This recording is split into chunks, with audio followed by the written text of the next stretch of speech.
आज का वीडियो होने वाला है बच्चे के सर्दी खांसी जुकाम ठीक करने का कौन सा मेडिसिन अच्छा रहता है, कौन सा सिरप अच्छा रहता है। यदि किसी बच्चे को सर्दी खांसी जुकाम है और वहां बहुत ज्यादा परेशान है तो उनके लिए कौन सा सिरप दिया जाता है जो कि बेस्ट है। तो दोस्तों आज हम बात करेंगे रिलेंट प्लस सिरप के बारे में जो डॉक्टर रेड्डी कंपनी का है।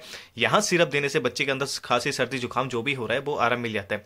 दोस्तों यह सिरप जुकाम और खांसी दोनों में काम करता है क्योंकि दोस्तों इसके अंदर सिट्राजिन हाइड्रोक्लोराइड एंड एम्ब्रोक्सिल हाइड्रोक्लोराइड पाया जाता है जो बच्चे के खांसी और सर्दी जुकाम के लिए काम करता है। यदि आपके बच्चे के कफ हो रहा है और जुकाम है, नाक बह रहा है, तो दोस्तों रिलेंट प्लस सिरप आप दे सकते हैं। यहाँ सिरप देने से खांसी जुकाम दोनों ही ठीक हो जाता है। दोस्तों यहाँ डॉक्टर रेड्डी कंपनी का रिलेंट प्लस के नाम से है। ये मेडिकेटेड है जो डॉक्टर द्वारा लिखा जाता है, डॉक्टर के पर्चे द्वारा मिलते हैं। तो दोस्तों वीडियो अगर अच्छा लगे तो लाइक करना और इसी तरह हेल्थ से जानकारी पाने के लिए, कुछ नया सीखने के लिए मेरे चैनल को सब्सक्राइब करना। धन्यवाद।